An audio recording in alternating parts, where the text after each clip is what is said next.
Bem, vamos falar um pouco aqui de Derlon Almeida, um grande expoente artístico da nossa, não é? Do nosso Brasil, brasileiro. Vamos entender um pouco, não é? Essa diversidade cultural e as linguagens artísticas. Sabe por quê? Porque essa diversidade de linguagens, ela alcançou o nosso cordel. E é sobre isso que nós vamos falar agora. O nosso cordel, que é aquela coisa bem tradicional, essas várias linguagens artísticas chegaram até o cordel. Bem, Derlon Almeida, artista pernambucano, é conhecido por misturar imagens que parecem ter saído de livros de cordel, uma das linguagens da arte das ruas, ao grafite.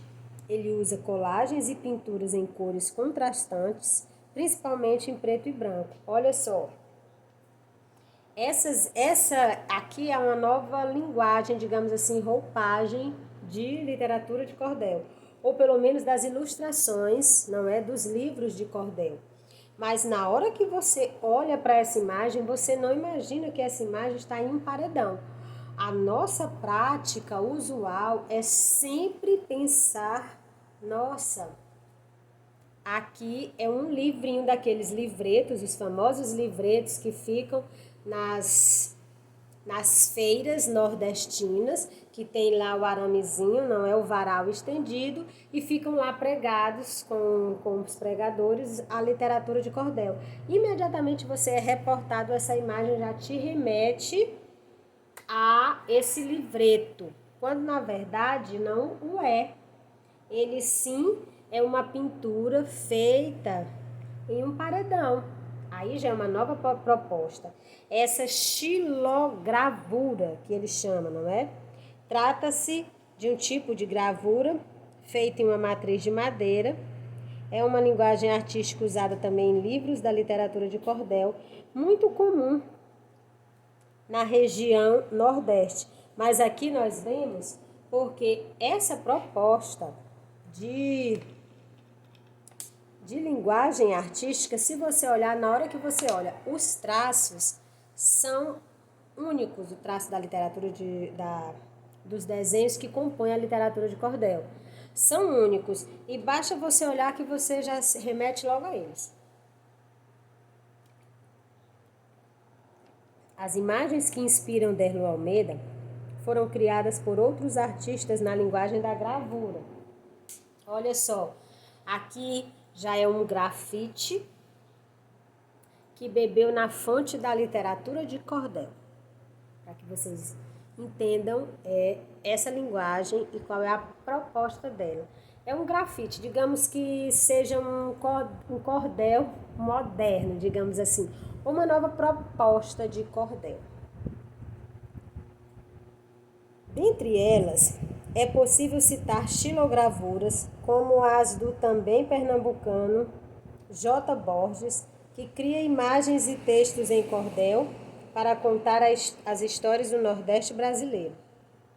As xilogravuras, nascidas para ilustrar os cordéis, mostram a estética que revela a cultura dos contos de tradição oral, que tem seus personagens imortalizados nas imagens criadas pela imaginação do artista. Trata-se da linguagem visual na xilogravura e de uma poética nordestina, que expressa tanto na obra de Derlon Almeida, nas ruas da cidade, e que depois invadiu galerias de arte e museus, como nas páginas dos livros ilustrados pela arte de J. Borges.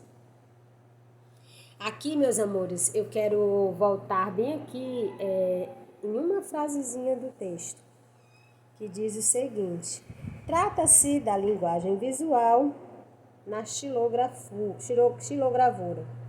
e de uma poética nordestina. O que vem a ser essa poética? Eu não digo nem nordestino, porque nordestino nós já sabemos. Nordestino diz respeito à região Nordeste, não é? Tudo que é relacionado à região Nordeste. Bem, essa poética, como eu sempre, não é? Nós sempre estamos falando sobre isso. A poética é o sentimento do artista, é o envolvimento dele, são as emoções do artista, é o pensamento do artista. A isso nós chamamos de poética.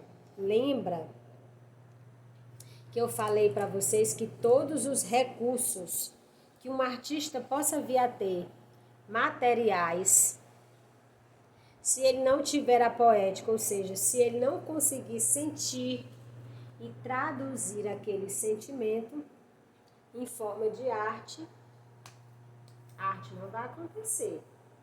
Para que fique ainda mais claro para vocês. A professora Jusileide tem um ateliê de pintura e ela tem à disposição todas as ferramentas necessárias para fazer todo e qualquer tipo de pintura. Ela tem toda a tecnologia que ela tem disponível, CorelDRAW, Illustration, tudo. E todos os tipos de tela, pincéis com rabo de cavalo, com tintas, aquarela, acrílico, tinta a óleo, tudo. Mas a professora, ela não... A emoção dela não está voltada para a arte. A professora, ela passa por inúmeras realidades, mas ela não sente, não se envolve, não se permite conhecer, não tenta entender. Entendeu? Ela ignora tudo que está à sua volta. A professora Jusileide vai conseguir produzir alguma coisa? Em termos de arte, não. Porque a arte supõe que o ser humano, seja ele homem ou mulher, ele converse com as emoções dele. A arte nada mais é que a emoção dele que é materializada. Aí dessa maneira. Pode ser materializada em forma de pintura, escultura, apresentações cênicas, apresentações circenses, música, poesia, literatura e aí as mais variadas manifestações artísticas. Por exemplo, a professora Jusileide, gosto muito de desenhar, gosto muito de pintar e amo fotografia. Então, eu gosto muito de fotografia. Então, seria muito fácil para a professora Jusileide fazer algum trabalho relacionado à pintura, a desenhos e a fotografias, certo?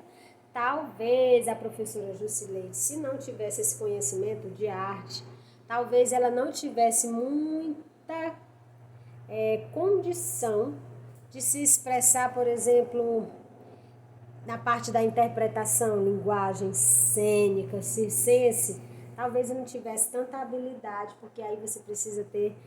Eu sempre digo que quem trabalha, principalmente no circo, tem assim uma veia artística latejante, assim, e sente tudo, é uma buchinha que pega tudo, sente, tem uma mescla de sentimentos e bum, coloca tudo para fora no meio das suas belíssimas apresentações circenses.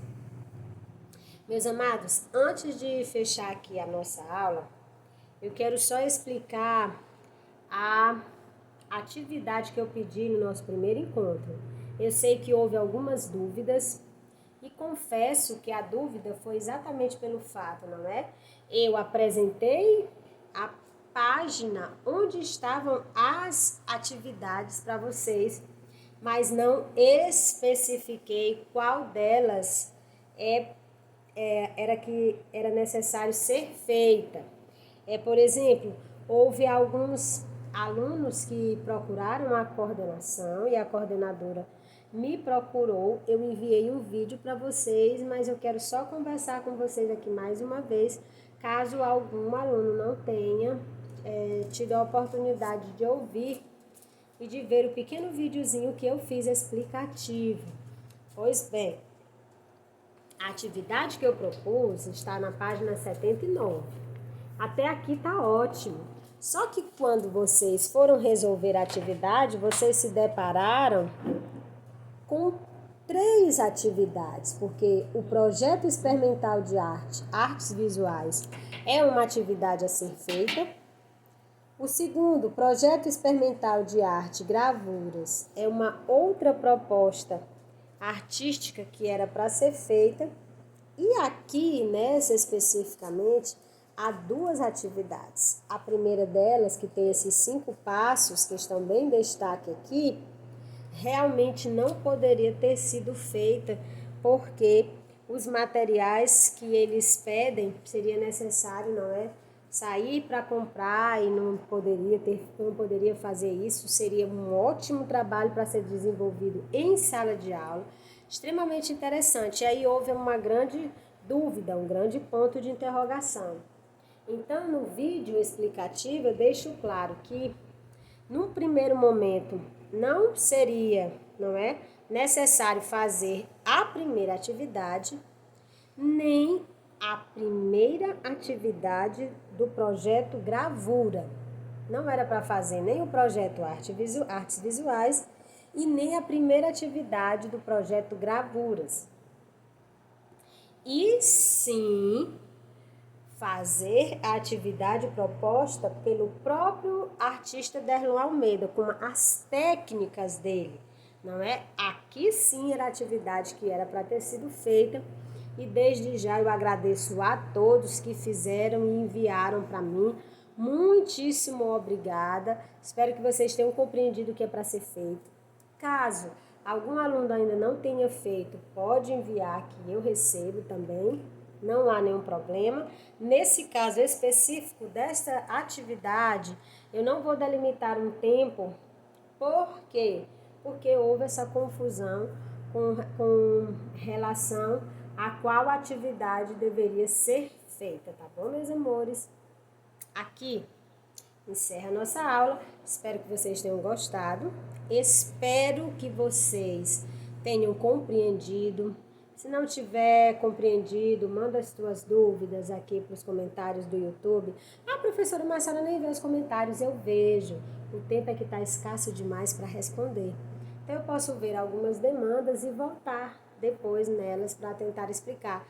Mas eu realmente quero mesmo é que vocês tenham entendido. O meu propósito aqui é fazer o melhor para que vocês possam compreender, tá bom?